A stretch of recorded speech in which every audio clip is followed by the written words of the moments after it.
Hello and welcome to the EV Bids podcast. This is Rod Stuckey coming at you with Tori Hornsby here today with a hot new topic that is not new at all, but it's been highly requested by a lot of our listeners. And that is the subject that can be very simple and yet overwhelming all in one. And that is all about chargers and understanding both as a new electric vehicle owner or a seasoned veteran, what's going on with the charging systems and how does it all work? And so let's kind of start off, Tori, and kick it off with just at a high level for, new EV owners who are looking maybe to get into the EV market, maybe looking to get an EV.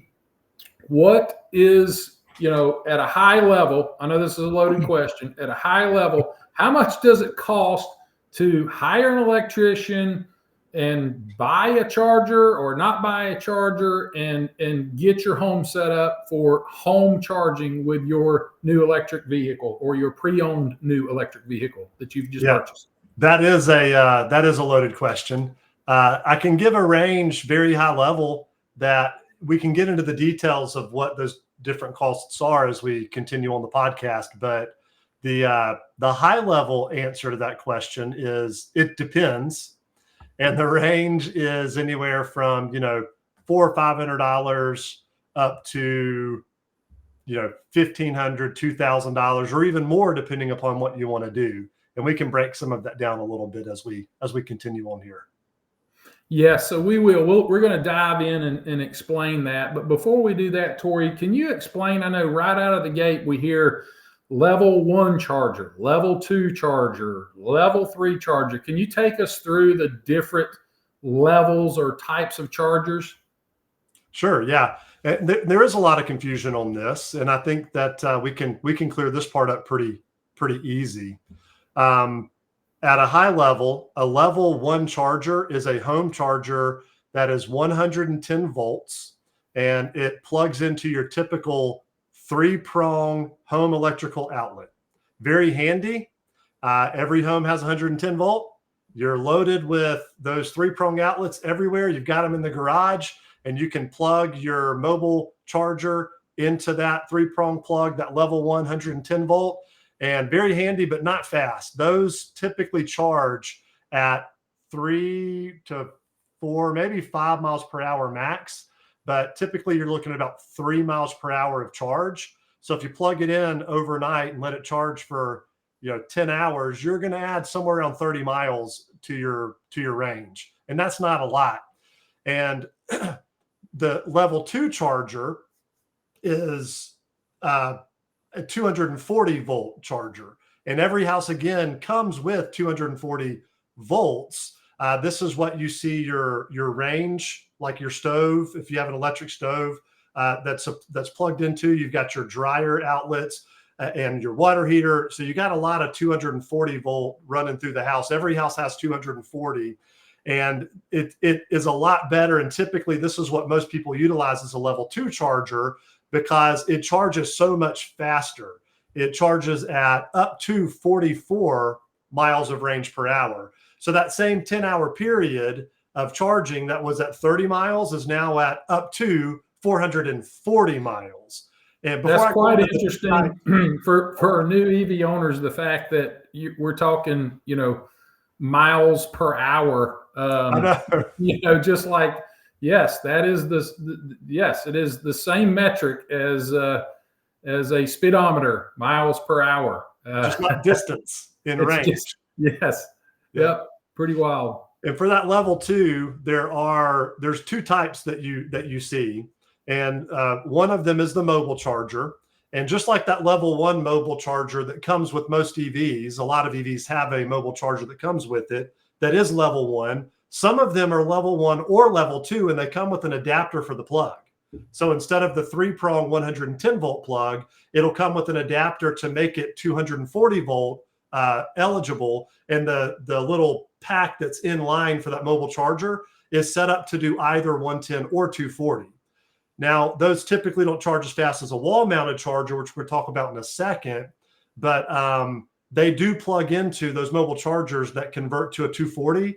they plug into a plug that is the same for a dryer or a range oven that you see under your cabinets. If you look under your range plug, there is it's a NEMA 14-30 or a NEMA 14-50.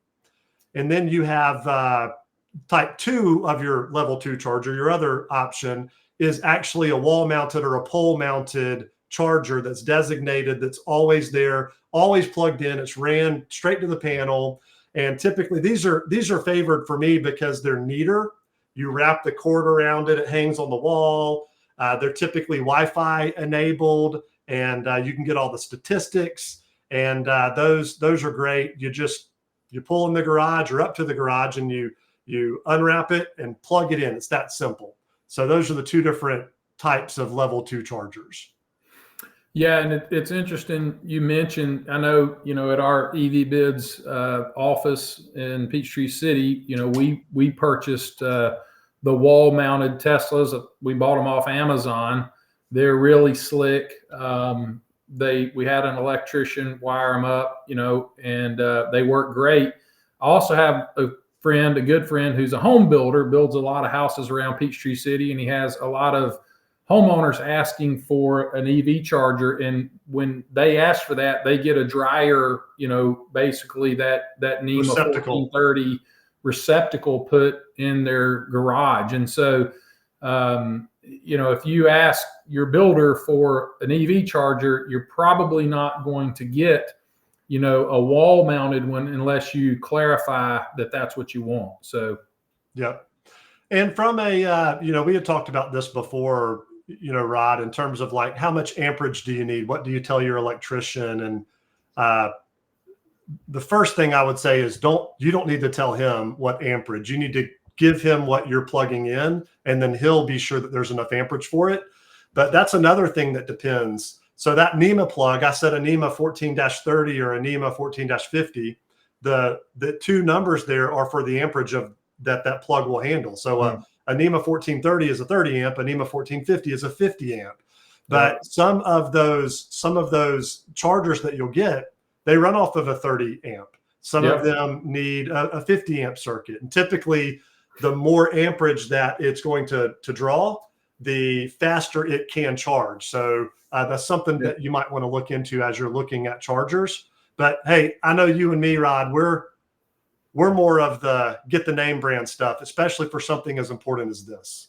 Yeah, that reminds me, just speaking of the 30 amp and the 50 amp, as a RV or campgrounds, you have that a lot. Certain campgrounds, certain campsites have a 30 amp plug-in, some have 50 amp, and same with some actual campers and some RVs. So you always, as a camper, you have your 30 amp and your 50 amp adapter with you. Every camper out there that has an RV or a pull behind has a 30 amp and a 50 amp adapter, because you never know what you're going to run into when you're out there on the road. And so same kind of thing as you're describing here with these receptacles. But yeah, transitioning to your point, Tori, going to the type 2, the wall mount.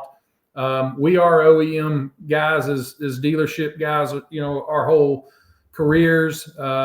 We've always had success and believed in. We have a lot of Teslas in our office, and so we bought Tesla brand wall mounts. And I'll kind of let you speak to that, Tori. But whatever brand of electrical EV you're buying, electric vehicle you're buying, definitely not a bad idea to buy the charger that manufacturer recommends. Is that what you're kind of saying, Tori?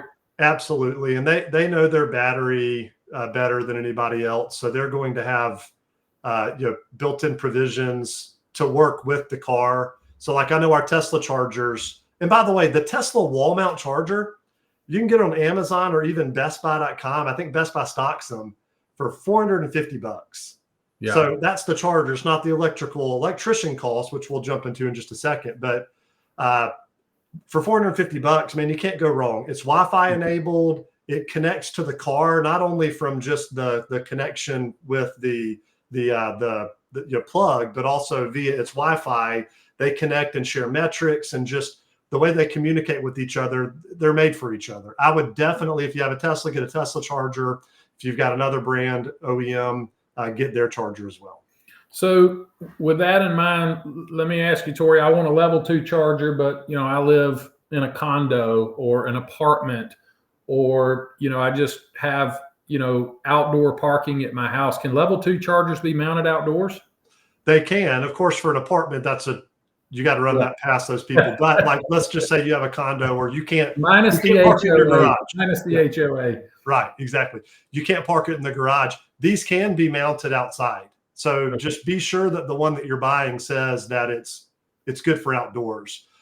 If at all possible, man, everybody will understand this. The more something's outside, the more weathered it gets. I would highly recommend putting it inside, but you can mount these outside.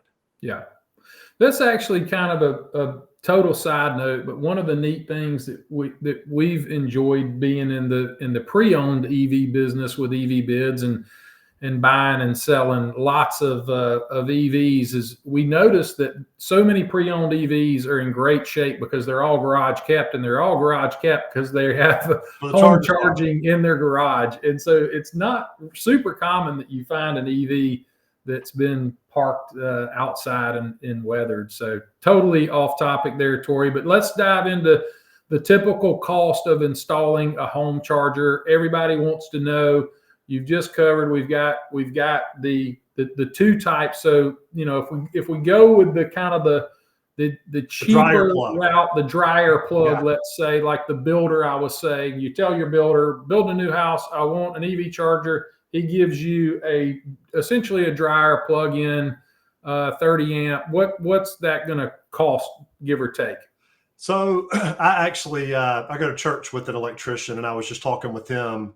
And there is it depends clause on this as well.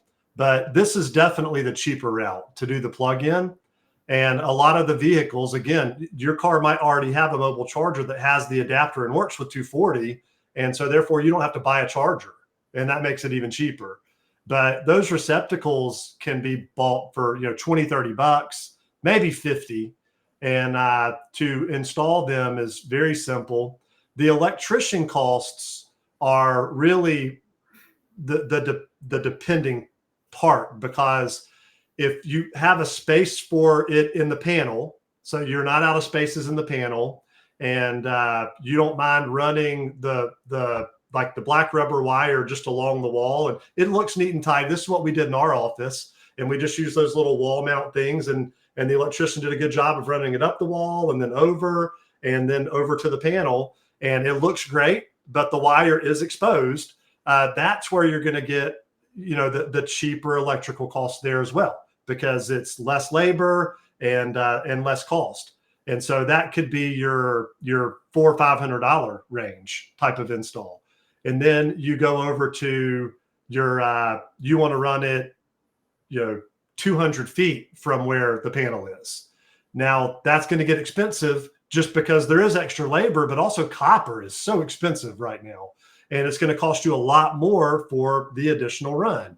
Or maybe you want to get the metal conduit, the metal electrical conduit, and they have to bend and custom and shape that. I got to have the conduit. I got to have the conduit, Tori. I'm just telling you, man. I got to have the conduit. Yeah, I understand. So that's going to cost you more because of the way that they have to run of the lines and the way they have to bend and custom shape and cut everything. It looks better, it looks cool, but it is going to cost you more money.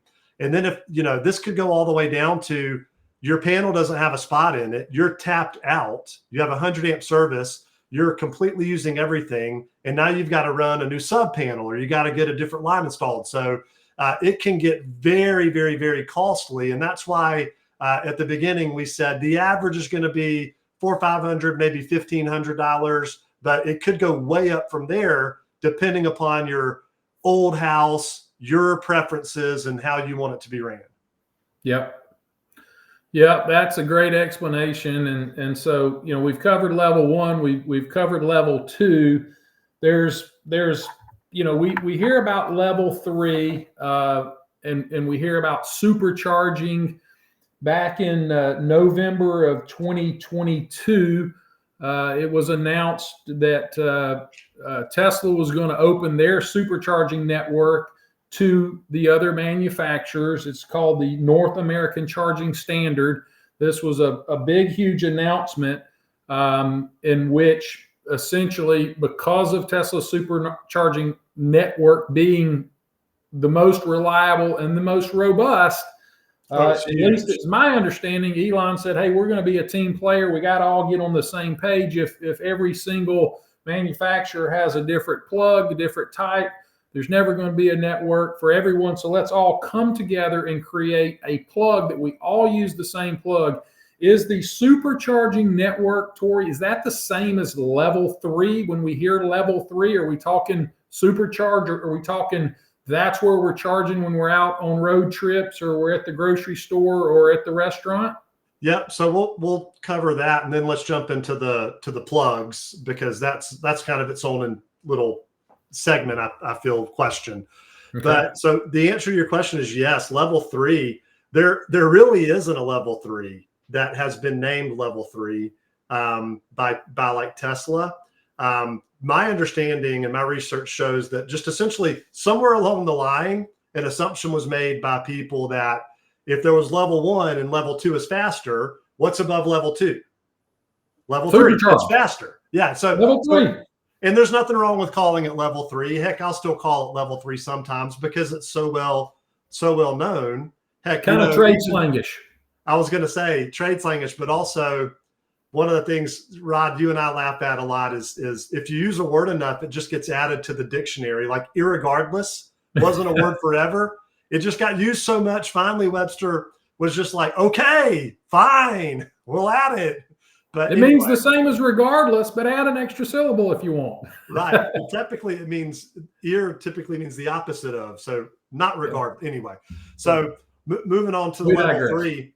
Level 3 is it technically is the DC FC, or DC fast charging. And that is the supercharger charging station network that uses DC charging. And they're specifically the ones that you drive up to. And I'll tell you what's funny. I'll just go ahead and delve into that a little bit, is those aren't all the same. And not even all of the Tesla ones, the Tesla superchargers are the same. And this causes confusion a lot because there's 4 different tiers of superchargers. And so now you've got people saying level 3, tier 3, level 3, level 3, level 3, tier 4. So that's why it gets a little bit confusing on there is no level 3. It's DC or superchargers and our DC fast chargers. But the 4 different tiers of those superchargers, basically the higher the tier, the faster it charges. And so, tier 1 charges at or below 60 kilowatt hours. So it's slower. And then you go through 60 to 100 for tier 2, 100 kilowatt to 180 for tier 3. And tier 4 is above 180. But we're at the place now to where these charge at upwards of 450 or 500 plus kilowatt hours. Like the amount of power that they can take and apply to the battery is incredible. And they can charge right now 200 miles on the newer models within 15 minutes. So you can go to a charging station and you can have a 200-mile charge added in 15 minutes. Wow.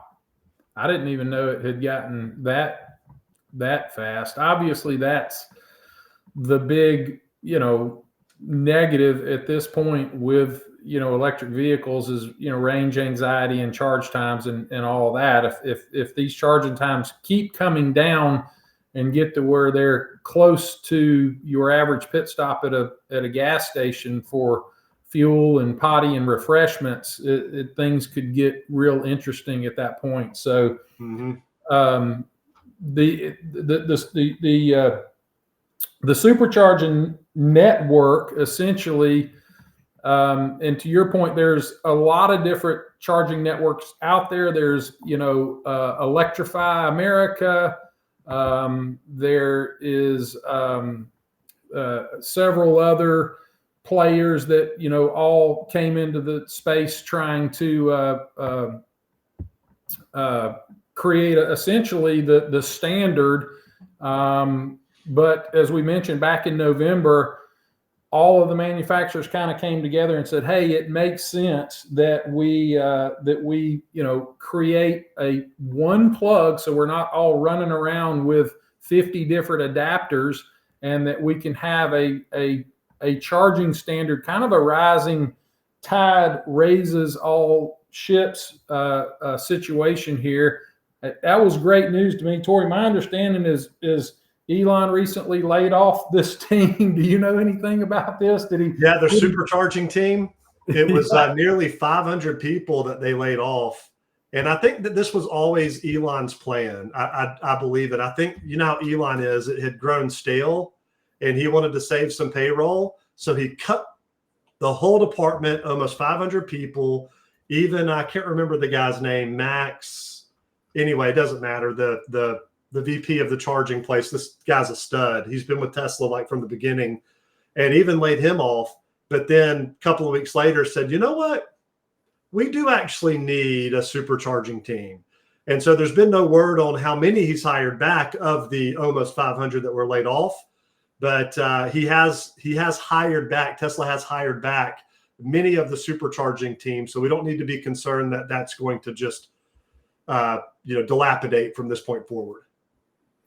Yeah, so I just pulled up a list here of the great NACS migration. Who is switching to Tesla's charging port? And so again, in November they announced this, and since then we have Audi has come on board and announced they're going to use the Tesla port with the and be a part of the NACS. Soon after, BMW joins, Fisker Automotive, Ford, General Motors, Genesis, Hyundai, going down the list here, Kia, Lucid, Mazda, Porsche, Rivian, Scout Motors, Subaru, Volkswagen, biggest auto manufacturing world, Volvo, Polestar, Nissan, Infiniti, Texas Lexus, Toyota Lexus, Honda Acura, Aston Martin, Mercedes-Benz, the Stellantis Group, which is Dodge, Chrysler, Jeep, Ram, Fiat,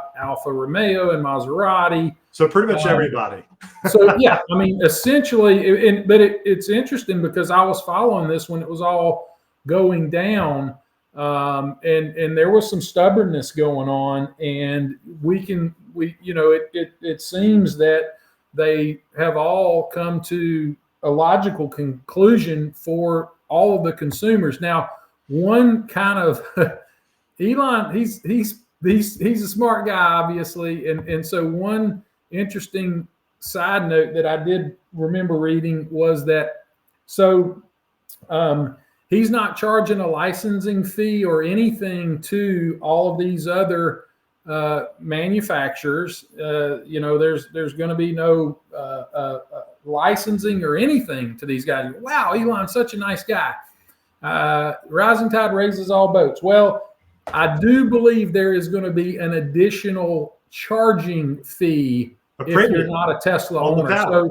So essentially, you will be paying a little bit more. You will be paying a little bit more of a premium for the power if you're not a non-Tesla when you're using the Tesla chargers. So now, as far as like ChargePoint and these other networks, I'm not sure about that, but yep. And I think for the time being, just to go back to your plug, I still would carry those primary adapters like the CCS plug adapter to power when you pull up to like a ChargePoint station and they're CCS and they don't have the Tesla plug. You want to have the adapter to be able to charge, but yeah, the NACS isn't actually going to be implemented until 2025. So, as you can imagine, the manufacturers are scrambling to change this. So there will be a migration period. Adapters will be used during that migration period.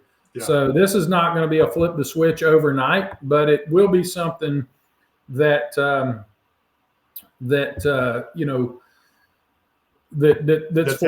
and it'll be fun to watch. So with that said, we mentioned maybe there would be a premium on the price of supercharging for non-Tesla owners. Tori, what is the cost of supercharging? Yeah, that's another. It depends. And but I do think it makes sense. Every use of a supercharger, you think how many times. I remember my dad. This is a funny. My dad Gary. It's funny Garyism. I wanted to take our lawnmower and cut my buddy's grass so that we could go ride motorcycles, because he couldn't go ride motorcycles until we cut his grass. And so I asked my dad, and he said, "Son, our lawnmower is only going to cut so many yards, and I would like for them to be all ours." I thought that was funny. That is a great way of saying it's just not in our best interest to go loaning out our most expensive tools. But it reminds me here, every use of that lawnmower, how many more were there left? And well, that's how it is. These things require maintenance. So it makes sense that there's a premium that he's charging for non-Tesla. But just looking at the cost today, I've got a sample of one recently. And this was a Tier 4 supercharger. It was charging at 276 miles per hour. And the kilowatt hours, it was from 9 p.m. until 11 a.m. So overnight, it cost 24 cents per kilowatt hour. And then from 11 a.m. until 9 p.m. or during the day, it doubled, and it cost 48 cents. So if you went and got a 60% charge on a Model 3, which is about 13, kilowatt hours, just to kind of a quick charge, get you where you're going, it would cost $3.12 overnight. And during the day, it's going to cost you $6.24. So that's another one of those. It depends. It's cheaper overnight. It costs more during the day. And it all depends on how much power you accumulate. And so your battery tells you how much you have. So if you have a 100 kilowatt hour battery, if it were literally zero and you had to fill it up to full, that would be 100 times 24 cents overnight. So you can do the math on that. So the battery never goes to zero though, and you typically don't charge it to 100%. So it doesn't cost that much to fill it up. So are there any other factors that impact charging speed? Yes. Yeah, there's a lot of other factors. So at a home, something that can impact charging speed is, let's say that you've got a 100 amp service run to your house. And so you have a spot for your charger, but you're cooking something with your electric range. You've got your dryer going, your hot water heater's running, and you're charging your car. There's only so much power the house can get from the pole. And so sometimes you can look at your car and go, man, why isn't this charging at 15 miles per hour of range instead of 40? And it'll be because you're consuming all of the possible power because you've got everything running. Hot tub, pool pump, everything. Another thing that greatly impacts charging speed is if you have the wrong breaker. So if you've got a 50 amp charger and you've hooked it up to a 30 amp breaker, you're only getting 30 amps. That's it. So, you can't squeeze more through the pipe than the size of the pipe. So that can happen too. But here's a big one that people greatly misunderstand. And this is the final one, is the lower your battery is, the faster it charges. The higher your battery is charged, the slower it charges. And so if you pull up to a supercharger, same car, same supercharger, same amount of Tier 4 power available, and you have 60% left and you want to top off to 100, that could take over an hour to get that 40%. It could take an hour and a half to get, because as it gets up to over 90%, it's barely charging. Like, you got to stay there a long time. And if you pull up to that same charger, and let's just flip it around and say you pull up with 10% and charge to 50%, it could charge on a newer car in 10 minutes. So that same 40% went from 10 minutes to an hour plus, because the lower the battery, the faster it charges. And one last thing, the battery conditions itself as you drive to a supercharger if you put it in your navigation. So even if you know where you're going and you're driving your Tesla and you want to stop and get a supercharger while you grab your Starbucks and you want to get a 30-minute charge or whatever while you drink your drink, behooves you to put it into your navigation or speak it, hey, navigate me to the supercharger. And it'll pull up your list of superchargers, and it conditions the battery while you're driving so that it charges faster and more quickly. That's two different things, like how quick the battery's ready to receive a large charge or big amperage or big kilowatt hours versus how long it takes to charge. So you want to put it in your navigation. And then I'll end with this. A lot of people don't understand this relates to the charging network and charging your Tesla. People on that range anxiety tip or quote you mentioned earlier, they think like, if I'm going on a long trip, how will I know where to pull off? Like that seems overwhelming. Well, Tesla has done a great job with this. So if I'm leaving my house and I just want to drive to Florida, say Panama City, and I put into the navigation that trip, it will automatically navigate to where I need to go. It'll tell me what the battery percentage will be when I get there. It'll tell me how long I need to sit there and what the percentage needs to be at when I leave. And as I'm sitting there, it'll actually alert me and say, okay, you can drive. You're good to go. And so the longer the trip, the more super stations or the superchargers it will have you stop by automatically. You don't have to sit down and figure out and look at the map and figure out which charging stations you're going to go to. The navigation does that for you just by using it and telling it where you want to go.